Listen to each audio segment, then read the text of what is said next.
somebody say, you know, our kids are our future. Everybody says it. I guess you could say it's a cliche. It's a cliche because it is undeniably true. In a lot of people's cases, you know, we're all here and we're in the Tea Party mood now, and maybe we're 25, maybe we're 35, maybe we're 45, 55, maybe we're 86 from the Pacific in World War II, like my buddy over here.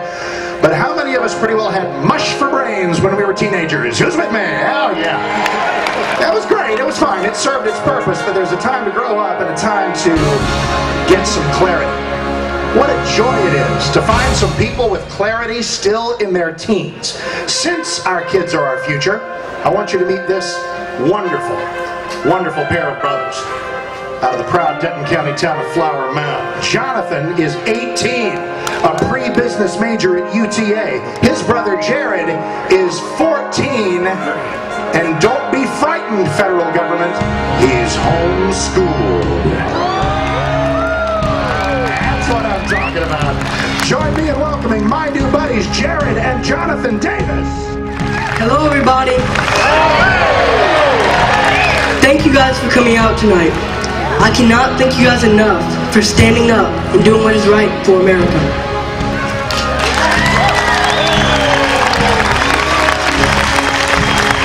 America was founded on principles. Principles of justice, freedom, and liberty. But what is just about a nation where those who work hard get punished for the sake of those who don't?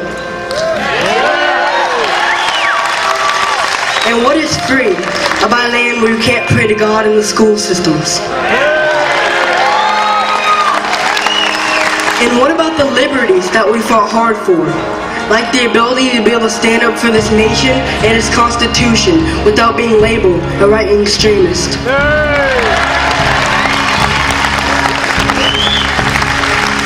Because of the radical spending in government today, the futures of your children and grandchildren that you have worked your entire lives to protect and preserve is at stake. You know, when the Founding Fathers pictured what America would look like generations ago, they saw a nation that was for the people, all the people, the moms and teachers and policemen and working Americans. The ordinary people who work hard every day for what they have so they can leave a better future for their children and grandchildren.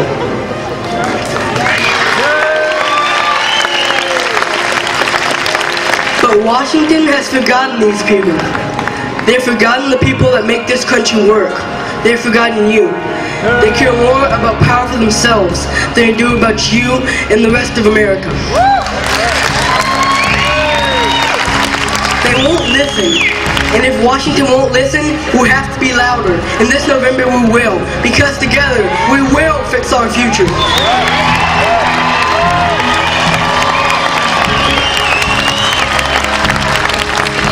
A great man once envisioned America as a shining city on a hill. And as long as there are people like you who will stand up for this nation and its Constitution, America will always shine bright. Thank you very much. Thank you guys for coming out tonight. It feels wonderful to be in the presence of patriots. You love this country and you cherish its history. You understand this nation is a gift from your grandparents who fought trying wars overseas and worked long hours in mills and factories across this nation so that you could have a better life. They have been called upon by their forebears to preserve the greatness of America for future generations, and your presence here tonight is proof that they succeeded. Because you understand this nation is a gift. You've worked hard to preserve it. You've gotten up early every morning and worked hard every day to pass on the treasures of this country to your sons and daughters. Because you've lived your lives here and you've been educated in the dream, purpose, and constitution of America, you know what's best for this country. Amen. Unfortunately, our current politicians don't. You know America works best when we support our military, not bash them. And you know, America is shining at its brightest when a young person can have a vision and start a company and have the freedom to succeed or fail. And you know, America is a great nation. We should all be proud to call our home. And we should praise it overseas, not apologize for, because the United States of America is due much gratitude.